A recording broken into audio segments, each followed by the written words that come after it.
Question है कि 500 रुपये का 4% वार्षिक ब्याज की दर से 2 वर्षों में साधारण ब्याज क्या होगा। यहाँ ब्याज दर कितना दिया हुआ है 4%।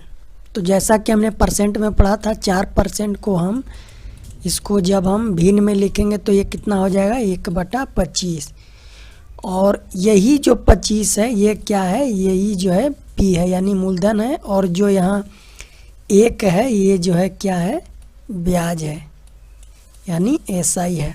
तो यहाँ बात हो रहा है कितना 2 वर्ष, और ये जो है रेशियो में है और 2 वर्षों की बात हो रही है, तब ब्याज यहाँ क्या हो जाएगा 2/25। ये 2 क्या हो गया ब्याज हो गया और ये 25 क्या हो गया मूलधन हो गया।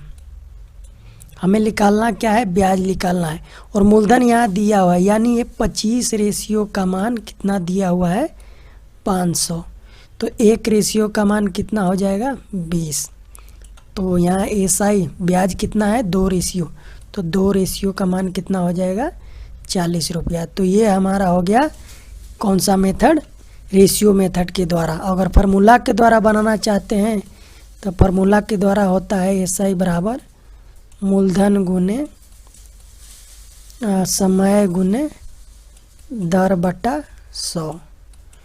अब ये फार्मूला के द्वारा हो गया, ये 0 से 0 कट जाएगा, 5 दूनी 10 और 10 चौका 40। तो ये फार्मूला विधि द्वारा जो है सोल्व हो गया। अब नेक्स्ट क्वेश्चन देखते हैं। नेक्स्ट है कि कोई धन कितने प्रतिशत ब्याज की दर से 3 वर्षों में जो है 7 गुना हो जाएगा। तो अगर इसको डायरेक्टली ट्रिक कैसे बनाना चाहें तो इसका ट्रिक है n-1 बटा टी, ये जो है इसका गुना 100, ये जो है इसका ट्रिक है। n यहाँ दिया हुआ है 7 गुना तो 7 - 1 हो जाएगा, और टी दिया हुआ है 3 वर्ष गुने 100 यानी कितना हो गया ये 6/3 गुने 100, और ये कट जाएगा 3 दूनी 6 और ये आ जाएगा कितना 200। क्या हो गया, ये हमें दर निकालना था यानी 200% हो गया।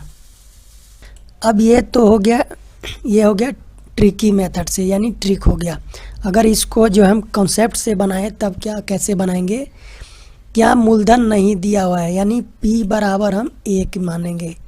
तो क्या कह रहा है कि 3 वर्षों बाद 7 गुना हो जाता है, यानी ये जो मिश्रधन हो जाता है कितना 7 गुना, यानी ये कितना हो गया 7 हो गया। जब यहाँ P का रेशियो 1 है और मूलधन का रेशियो 1 और मिश्रधन का 7 है, तब जो है ब्याज क्या हो जाएगा, ब्याज बराबर होता है मिश्रधन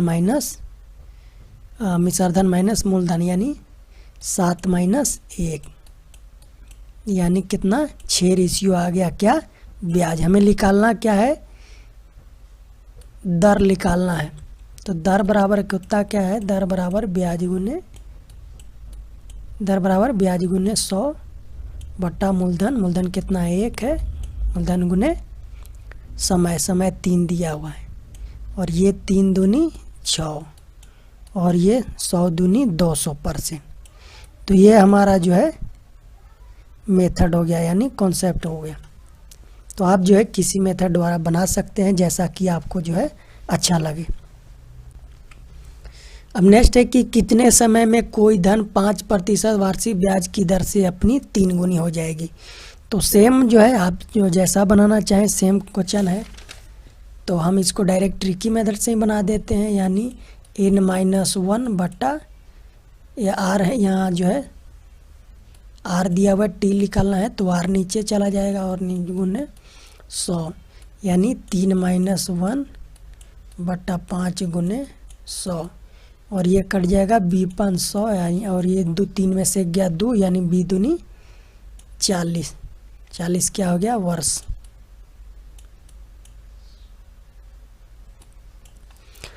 अब इसी को जब हम नॉर्मल मेथड से बनाना चाहें तो मान लेते हैं P बराबर 1 है तो कितना 5% ब्याज की दर से जो है 3 गुना हो जाता है, यानी मिश्रधन कितना हो गया 3 गुना यानी 3। तब ब्याज कितना हो जाएगा, ब्याज बराबर होता है मिश्रधन माइनस मूलधन। मिश्रधन 3 है और मूलधन 1 है तो ब्याज हो जाएगा 2। हमें दर निकालना है, दर नहीं समय निकालना है। तो समय बराबर कितना हो जाएगा, ब्याज गुने 100 बट्टा मूलधन गुने समय, मूलधन गुने दर दिया हुआ है 5, ये बी 500 यानी बी दूनी 40। तो आप किसी भी मेथड से बना सकते हैं।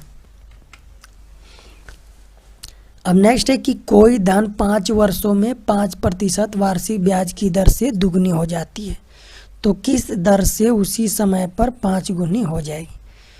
तो यहाँ जो है हम इसको डायरेक्टली ट्रिकी से बनाएंगे, यानी n2 - 1 n2 - 1 बटा n1 - 1 गुने r। तो यहाँ n2 का क्या कितना है, 5 गुनी है, यानी लास्ट जो है कितना 5 गुनी, यानी 5 - 1 और ये n1 कितना है, दुगना है, यानी 2 - 1 और दर कितना दिया हुआ है 5%।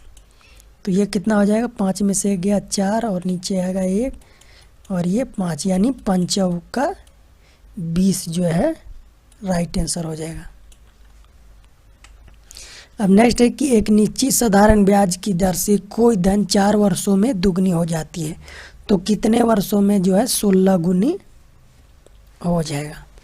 तो इसको सेम ऐसे ही बनाएंगे, यानी n2 - 1 बटा n1 - 1 गुने t। यहाँ समय दिया हुआ है इसलिए t यहाँ लिख देंगे और n2 यानी कितना 16 गुना, यानी 16 - 1 बटा दुगना है, यानी 2 - 1 गुने t और ये कितना हो जाएगा 15 × 4 = 60 और नीचे को 1 आ जाएगा, तो यानी 60 जो है वर्ष जो है हमारा राइट आंसर हो जाएगा।